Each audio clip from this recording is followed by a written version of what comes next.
এই মুহূর্তে সবচেয়ে বড় খবর আপনারা জানেন, শুভেন্দু অধিকারী দীর্ঘদিন একেবারে দেখতে যাচ্ছি পশ্চিমবাংলা জুড়ে কিন্তু একেবারে উস্কানিমূলক কথা বলছে। আর এই মুহূর্তে আমি আছি কিন্তু ফুরফুরা শরীফে, এবং ফুরফুরা শরীফে আসার পর একেবারে পীরজাদা আব্বাস সিদ্দিকীকে প্রশ্ন করার পর একেবারে বিস্ফোরক মন্তব্য করলেন। তিনি কিন্তু বলছেন একেবারে হিন্দুদের নেতা শুভেন্দু অধিকারীকে একেবারে তাকে পাগলা গারদে ভর্তি করতে হবে। একেবারে এই যে মন্তব্য জুড়ে একেবারে রীতিমধ্যে আপনাদের সরাসরি শোনাবো যে আব্বাস সিদ্দিকী ভাইজান তিনি কি জানাচ্ছেন আমাদের ক্যামেরার মুখোমুখি আপনাদের শোনাবো। শুভেন্দু অধিকারী হিন্দুদের নেতা, কিছু হলে সে হিন্দুদের পক্ষে কথা বলে, তো মুসলমানদের জন্য কেউ বলার নেই। শুভেন্দুকে যত তাড়াতাড়ি সম্ভব হয় রাঁচিতে ভরে দাও। উত্তরপ্রদেশের আমার একটা ধর্মীয় ভাই, হিন্দু ভাই, তাদের ধর্ম কি কাবিন একটা কি মেলাতে তারা যায়, আমি যদি এটা ঠিক উচ্চারণ যদি ভুল হয় আমি ক্ষমা চাইছি, কারণ তোমার ধর্মের বিষয়ে আমার বলার ইচ্ছা নয়। পুরো রোড জাম করে দিয়ে তারা কাজ করে। এটা গণতান্ত্রিক দেশ, প্রত্যেক মানুষ তার ধর্মীয় কাজ করার জন্য কিছু কিছু জায়গায় নাচারের ক্ষেত্রে জায়গা না থাকার জন্য কিছু সময় তারা এই কাজগুলো করে। তা সেই জায়গায় এইটাকে নিয়ে এরা রাজনীতি করতে চাইছে। এরা যে এতদিন মুসলমানদের ইফতার খেয়েছে, এখন মুসলমান হয়তো ইফতার আর দাওয়াত দেয়নি শুভেন্দুকে, তাই শুভেন্দু রেগে যে ওই নামাজের ফটো তুলে দিয়ে সমাজের মধ্যে একটা বিভাজন তৈরি করছে।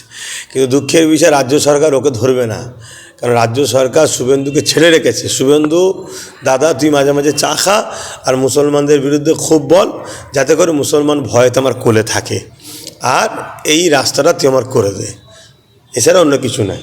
আমরা দেখেছি অন্য ধর্ম যখন প্রোগ্রাম করে তখন পুরো রাস্তা 2 ঘন্টা 3 ঘন্টা পুরো ব্লক করে দেয়, কিন্তু সে এই মুসলিমরা নামাজ পড়ছিল, তারাবি নামাজ রোজার জন্য এক সাইড রাস্তা ছেড়ে দিয়ে অর্ধেক রাস্তা নিয়ে অর্ধেক রাস্তা ছেড়ে দিয়ে সেইটা নিয়ে একটা দাঙ্গা করার চেষ্টা করছে।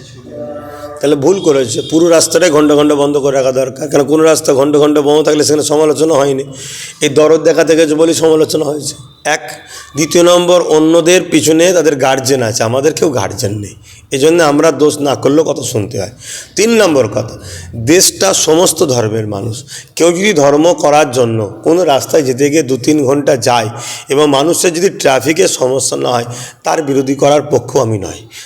তাদেরও তো দেশ, একটা জায়গায় জায়গা নাই বা একটা কোনো র্যালিতে যাচ্ছে, তার ধর্মীয় কিছু সিস্টেম আছে, 2-3 ঘন্টার জন্য বছরে যদি একবার যায় এবং ট্রাফিক অন্য দিক দিয়ে রাস্তা ঘোরানোর ব্যবস্থা থাকে, তাহলে তার বিরোধী করাও যেমন আমি পক্ষপাতিত্ব নয়। কেউ যদি একটা রাস্তা ছেড়ে দিয়ে 5-10 মিনিটের মধ্যে নামাজ পড়ে, এতে যদি কারো অসুবিধা হয়, সে কমনাল ছাড়া আর কি বলতে পারি তাকে, সেটা তার কমনাল মাইন্ড।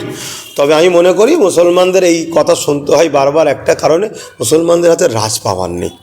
এই জন্য এদের নিয়ে যত সমস্যা, এদের নিয়ে যত সমালোচনা, এদের নিয়ে যত রকম সমস্যা। মিত্র পাল একজন মহিলা মায়ের জাত, তো তারপরেও বলছি সবচেয়ে বড় সন্ত্রাসের যদি এখন কোনো জায়গায় পাওয়া যায়, যাচাই করলে সেটা বিজেপির পার্টির মধ্যে অনেককে পাওয়া যাবে। তার মধ্যে আমার ডাউট হচ্ছে উনি নিজে একজন সন্ত্রাস নয় তো, তাতে ওনার বিষয়ে আরও যাচাই করা দরকার। কেন মাদ্রাসায় প্রকৃত মানুষ তৈরি করার শিক্ষা দেওয়া হয়, মাদ্রাসায় এপিজে আব্দুল কালামকে দিয়েছে, মাদ্রাসায় ডক্টর আবুল কালাম আজাদকে দিয়েছে। মাদ্রাসা যুগে যুগে এই যে কাশ্মীর বেদখল হয়ে গিয়েছিল, আমাদের যিনি কর্নেল কি নাম বলে যাচ্ছি, ওনার নামটা স্মরণ পড়ছে না, আমাদের মাদ্রাসারই তিনি কারগিলে যিনি লড়াই করলেন, কথা বুঝে আসছে, তিনি ইনারা সব মাদ্রাসা কখনো জঙ্গি ট্রেনিং দেয় না, মাদ্রাসা দেশপ্রেমের ট্রেনিং দেয়। আর মাদ্রাসা বিরোধী যারা করে তারা হচ্ছে প্রকৃত সন্ত্রাস জঙ্গি। সব লোকেদের বিষয় আসা কী বলবো ভাই, এরা এইসব কথা বলে দিয়ে রাজনীতির রুটি শাকছে। তথাকথিত একদল অন্য সমাজের মানুষকে উগ্র তৈরি করে হিন্দু মুসলিম বা দলিত আদিবাসী SC ST বিভিন্ন ধর্মের মধ্যে লাগিয়ে দিয়ে এরা এদের রাজনীতির রুটি শাকতে চাইছে। অর্জুন সিং ওর নিজের ক্যারেক্টার ঠিক আছে, ও কখন এদিকে কখনো ওইদিকে কখনো সেই দিকে, যার নীতির ঠিক নেই, তাদেরকে তো আমরা চতুষ্পদ পশু মনে করি। মানুষের একটা নীতি থাকে, তো নীতিও নেই, তো এদের বিষয়ে কী বলবো।